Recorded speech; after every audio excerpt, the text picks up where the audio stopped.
Magandang umaga po sa bawat isa sa inyo. Welcome back to our 365 Daily Devotions.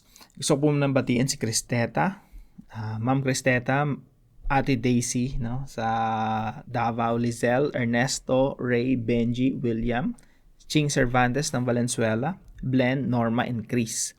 Hello po sa bawat isa sa inyo at lalo na po sa magising na ngayong alas 5 po ngayon ay 3:30. Mamaya alas 5 ng madaling araw. So, salamat po sa inyong pagsuporta dito sa ating channel. I hope malaking tulong po sa ating buhay spiritual. Now, tuloy po natin yung ating series, no? Growing in Faith and Trust. Ang pinag-aaralan po natin ngayon ay puro po sa Hebrews chapter 11.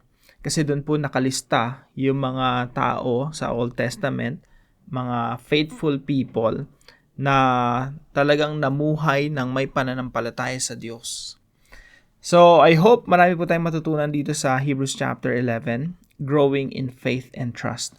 And probably yung pinakamahirap na devotion natin ngayon, yung medyo talagang meaty. Kakain ka talaga ng karne at ngunguya-nguyin mo talaga. Yung devotion po natin ngayong umaga. Patungkol po ito kay Abel. Now, sabi po rito sa Hebrews chapter 11, verse 4, ito po yung talata natin ngayong umaga.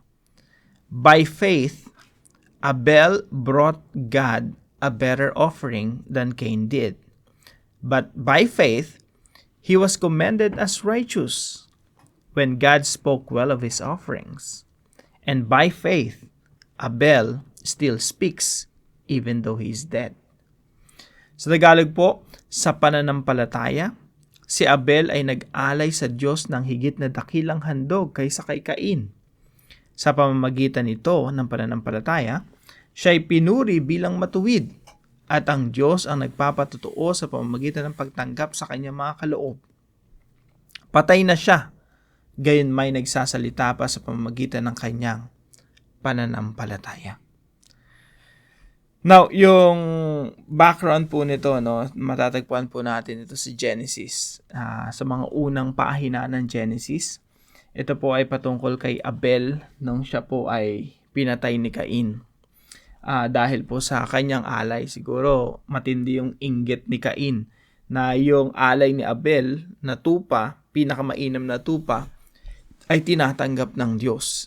Kaya si Abel na yung alay niya, hindi naman tinatanggap ng Diyos, kaya pinatay niya si Abel. Now, nung dumanak ang dugo ni Abel, sabi po roon sa Genesis, no? Nangusap pa yung dugo ni Abel sa Diyos. At ito pong si Cain, minarkahan ng Diyos upang walang pumatay sa kanya. Kasi papatayin siya si Cain Kung sino man na makahanap sa kanya, makakita sa kanya, life for life papatayin talaga siya. Now, minarkahan siya ng Diyos at sinabing, walang papatay sa'yo. Pag may pumatay sa'yo, gagantihan yung pumatay sa'yo ng 7 times. Now, yung unang katuruan po natin ngayong umaga, God accepts Abel's sacrifice offered in faith. Now, yung sakripisyo po ni Abel, yung hayop, yung tupa ng mga inaalay niya, no? Tinanggap po ng Diyos yon sapagkat inalay niya yun sa pamamagitan ng pananampalataya. Talagang nanampalataya si Abel doon sa instruction ng Diyos na mag-alay siya ng tupa. Now, alam niyo po sa Old Testament po kasi, minsan isip natin yung gospel sa New Testament lang, no? Actually, itong talata na ito talagang punong-puno ito ng katuruan ng ebanghelyo ng ating Panginoong Jesucristo. At ang ating Diyos po, nangangaral na siya ng ebanghelyo sa Old Testament pa lang, sa Genesis pa lang, sa time pa lang ni Abel.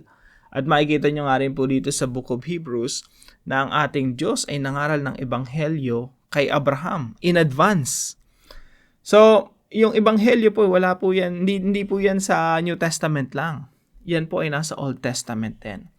At yung utos ng Diyos na mag-alay ng hayop kay Abel at sa pamilya ni Adan, ito po ay simbolo ng Messiah na darating in the future, na siya po yung huling alay. At yung Diyos mismo ang mag-aalay ng tupa, yung kordero ng Diyos. No? John 1:29. Sabi ni John the Baptist nung nakita niya si Jesus, sabi niya, "Look, the Son of God, the Lamb of God who takes away the sins of the world. So, si Jesus Christ yung kordero ng Diyos, siya yung kakumpletuhan ng inaalay ni Abel. At nanampalataya si Abel sa ebanghelyo na yun, na yung kanyang inaalay ay sumisimbolo ng isang Messiah na darating in the future. Yan po yung gospel na ipin-preach ng Diyos kay Abel. At nanampalataya si Abel. At tinanggap ng Diyos yung kanyang sakripisyo, yung kanyang alay. Kaya po ito si Abel, tandaan nyo ang ebanghelyo nasa Old Testament na. At si Abel at yung mga tao sa Old Testament ay naliligtas rin sa pamamagitan ng pananampalataya sa ebanghelyo.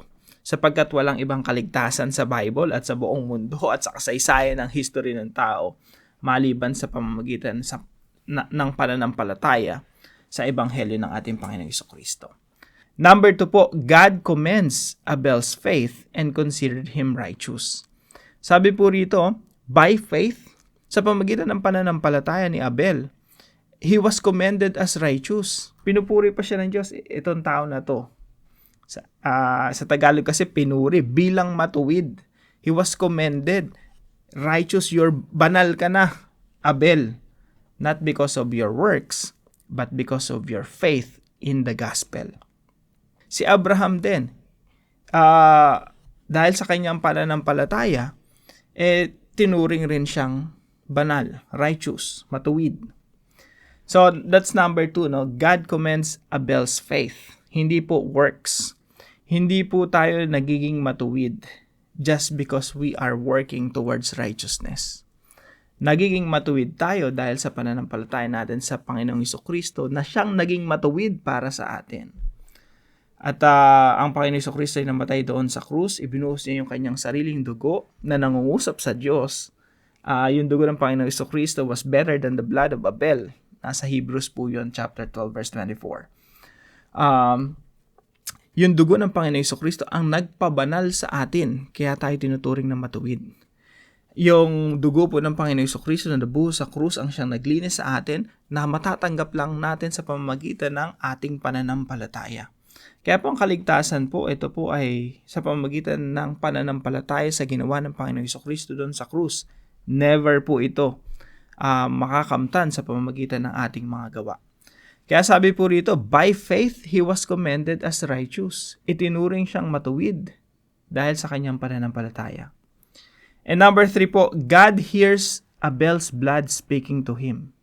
Alam niyo po, pag binasa niyo yung Old Testament, yung kinakausap ng Diyos si Cain, sabi niyang Diyos kay Cain, Cain, narinig ko yung tinig ng yung dugo ni Abel nangungusap sa akin. So, yung dugo po ni Abel nangungusap sa Diyos at ito po ay sa pamamagitan pa rin ng pananampalataya. Sabi po rito, and by faith, Abel still speaks even though he is dead. Nangungusap pa rin. Patay na siya, gayon may nagsasalita pa sa pamamagitan ng kanyang pananampalataya. Now, of course, ang daming layers nito pag in-interpret natin, no? Pero ultimately, to make this kasi we only have 15 minutes, no? Ito po ay patungkol talaga sa Panginoong Jesucristo. Larawan ito ng dugo ng Panginoong Jesucristo. Kaya nga po rito sa Hebrews 12:24, sabi dito, to Jesus, the mediator of the new covenant, and to the sprinkled blood that speaks a better word than the blood of Abel. Dito, tawag dito sa theology, typology Kaya nga mga kapatid, talagang karne yung kinakain natin ngayong umaga. At kay Jesus na tagapamagitan ng bagong tipan, ngunguyain talaga natin, karneng-karne. At sa dugong iwinisik na nagsasalita ng lalong mabuti kaysa dugo ni Abel.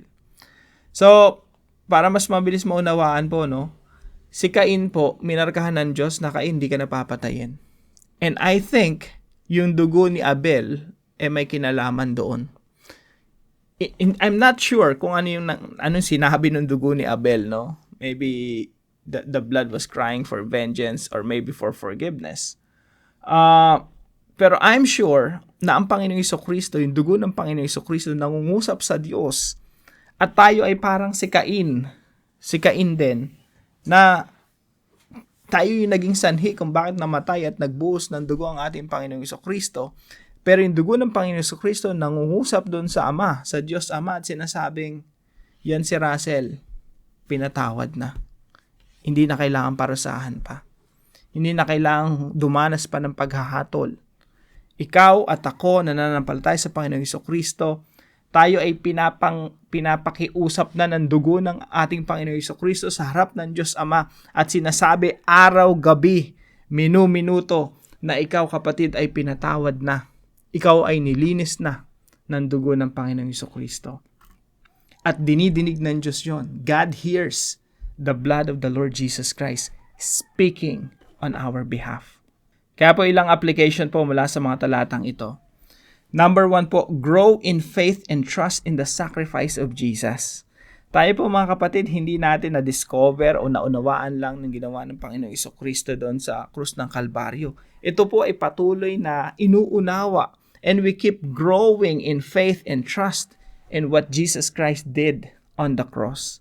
Lalo tayong lumalago, mas lalo tayong nag-uugat at lumalalim sa pagkakaunawa ng ginawa ng Panginoong Jesucristo doon sa krus. So, let's grow together in faith and trust in the sacrifice of Jesus. Sakripisyo ng Panginoong Jesucristo doon sa krus. Yan yung kamatayan niya, yan ang ating buhay.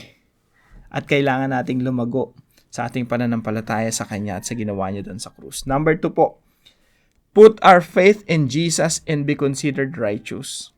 Kung paano si Abel, no? Pinagtiwalaan niya yung instruction sa kanya ng Diyos na magsakripisyo ng isang alay, perfect lamb. Ganun rin po sa atin. We put our faith in Jesus and be considered righteous. Na ituturing po tayong matuwid sa harapan ng Diyos, walang bahid ng kasalanan, walang bahid ng karumihan, banal sa harapan ng Diyos, just because of our faith in Jesus Christ. Now, sabi po rito sa Galatians chapter 3 verse 11, clearly, no one who relies on the law is justified before God. Ngunit maliwanag na walang sino mang pinagpaging matuwid sa harapan ng Diyos, sa harap ng Diyos sa pamamagitan ng kautusan. Ibig sabihin, kahit anong gawin mong pagsunod sa kautusan, kahit anong gawin mong pagpapakabuti, hindi pa rin tayo perfect. Ang dami pa rin nating kamalian, kaya hindi tayo tinuturing na matuwid sa pamamagitan ng mabubuting gawa. Kahit ano pang bigay mo sa kapwa mo, hindi ka pa rin maging matuwid sa harapan ng Diyos. Kahit ano pong gawin mong pagpapakabuti at pagtulong sa kapwa, it's not enough. Ang sabi po rito, ang matuwid ay mabubuhay sa pamamagitan ng pananampalataya. The righteous will live by faith. Paano po nangyayari yon? Tayo po ay nananampalataya sa Panginoong Jesucristo, kaya po tayo nagiging matuwid sa harapan ng Diyos. Hindi dahil nagpapakabuti tayo. Tandaan po natin, tayo po itinuring na mga anak ng Diyos, itinuring na malinis, walang bahid ng karumihan, just because we put our faith in Jesus Christ. That's why we are considered righteous. Sabi po sa Romans chapter 1 verse 17, ito ay sapagkat sa ebanghelyo ang katuwiran ng Diyos ay nahayag mula sa pananampalataya patungo sa pananampalataya. A righteousness that is by faith from first to last. And sabi po rito, just as it is written, the righteous will live by faith. Ang mga taong matuwid po, kaya nagiging matuwid sa harapan ng Diyos ay namumuhay sila sa pananampalataya sa Panginoong Jesucristo. Ikaw kapatid at ako at tayong lahat, mga kapatid, hindi tayo nagiging matuwid sa Panginoon just because we're doing something good. We are good, holy, and righteous because of the Lord Jesus Christ. That's why we put our faith in Him. The righteous will live by faith. And number 3 po, trust the cleansing power of the blood of Jesus. Pagtiwalaan po natin yung kapangyarihan ng Panginoong Jesucristo na maglinis sa atin araw-araw, minu-minuto, nangungusap sa harapan ng Diyos at sinasabing yan si Russell at ikaw at ako at lahat tayo na nananampalataya sa Panginoong Jesucristo ay dinideklarang malinis, walang bahid ng karumihan sa harapan ng Diyos. Let's trust the cleansing power of the blood of Jesus. This is the gospel po, mga kapatid. Para po sa ating discussion, why does the Bible teach that the righteous shall live by faith? Bakit sinasabi ng Biblia na ang taong matuwid ay namumuhay hindi sa gawa, kundi sa pananampalataya sa Panginoong Hesus? Para po sa ating panalangin, Father, my sins are as red as scarlet, but the blood of Jesus made me as white as snow. Lord, thank you for your mercy and grace. I praise you because you made the forgiveness of sins possible through the death of Jesus on the cross. Lord, help me grow in faith and trust in the finished work of Christ on the cross. I am forgiven, cleansed, and justified by the power of the blood of Jesus. I am now a child of God who shall live by faith in Jesus. I declare this truth in the precious name of Jesus Christ. Amen and amen. Salamat po sa katuwang natin ngayong umaga, si Brother Marlonito. Pagpalain ka ng ating Panginoon. At kung meron po ay natutunan sa devotion natin na ito, ipalam nyo lang po sa comment section right below this video. And please share this devotion to your family and friends. God bless you po. See you po tomorrow.